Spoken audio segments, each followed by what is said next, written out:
pre-season 2020 season preview here at Essendon Royal Soccer Club, where we're talking to a range of figures at the club here at Metricon's beautiful Hampshire display home on Buller Road in the heart of Essendon. To kick us off, we're talking to none other than our head of football, a man who's played over 60 games for New Zealand, New Zealand's all-time top international goal scorer. Of course, I'm talking about Vaughan Coveney.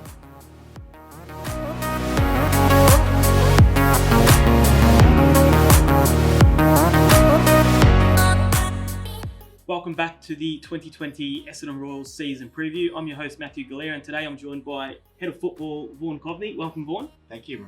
So, obviously, you played at the club back in 2005 before you returned as Head of Football in 2019. So, tell us a little bit about what the big changes at the club were, I guess, between when you played and when you came back last year. Yeah, obviously, the registered players, now we've got over 700 players playing, men and women. So, it's a big task, something that I'm really looking forward to. Yeah, and obviously joining the club as Head of Football last year, overseeing a massive, junior football program and I guess the full football program. So what's involved in that role?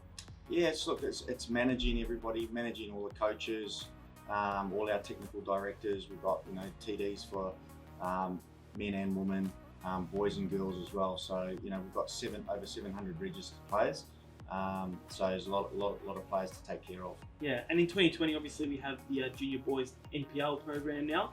Tell us a bit about what was involved last year just in applying for the licence and getting those teams up and running in such a short space of time. No, it's very exciting for the club, getting an NPL licence. There's a lot of preparation involved with local council, getting grounds and facilities and making sure that we have the pathway there for our talented players. Yeah, and obviously the NPL season's already started, and you coach our under-13 side in that competition.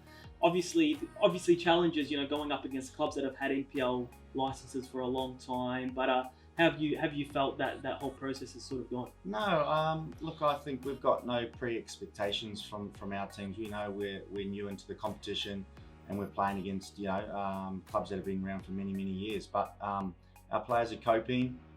We just want to see, an improvement throughout the year, and at the end of the day, it's about youth development. And as long as our players develop, we'll be happy. And as we sit here, we've played 3 rounds of the NPL so far. Have you been happy with, what you've seen from the application and I guess the performances of the kids so far? Yeah, definitely.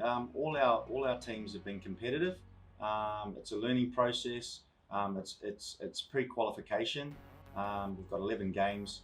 And at the end of that, then we'll be setting our division and hopefully playing teams of similar ability. Yeah, and obviously it's great to have the new NPL teams, but we've got a proud tradition as a community club as well. When, as you mentioned, over 700 players across all the programs, and community is undoubtedly the biggest part of that. As head of football, what's sort of happening in the community scene this year?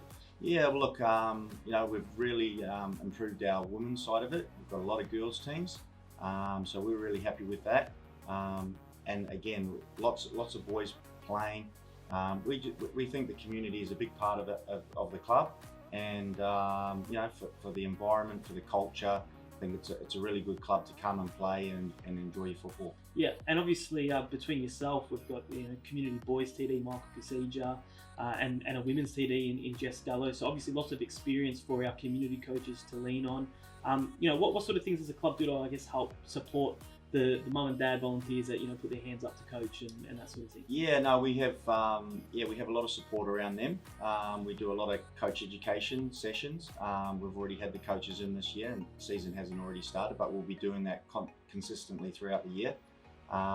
Teaching the coaches, having plenty of support around them, not just on training days, but also on match days as well.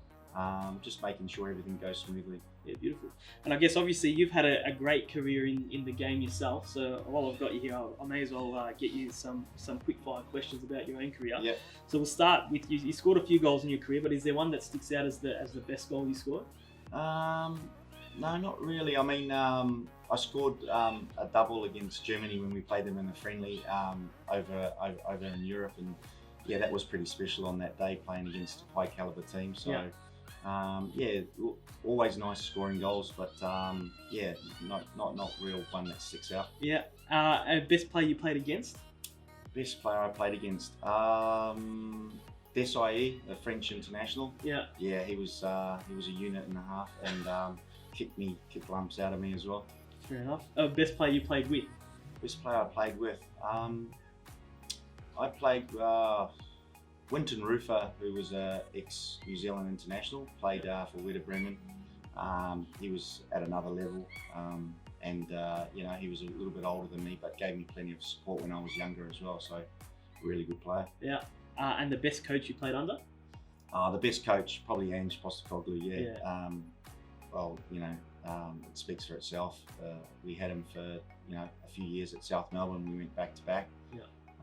And now he's gone on and done huge things in Japan now, just recently, and with, you know, the national team with Australia. So, yeah, can't go past him. I mean, he obviously coached you in his early coaching days. Are you surprised to what he's gone on to achieve, or did you think that was always something he had? Yeah, no, he just has, you know, just a special, you know, aura around him, and gets the best out of his players and knows what he wants. So yeah, there's no surprise in what he's doing right now. Yeah, awesome. And do you have a favourite moment from your career overall? I think my favourite career is probably playing for your national team. Yeah. You know, debuting and putting on that shirt and hearing the national anthem. I think that's a special thing when you're playing, especially for your country. Well, Vaughan, thank you so much for your time today, and good luck for the season 2020. My pleasure. Thank you.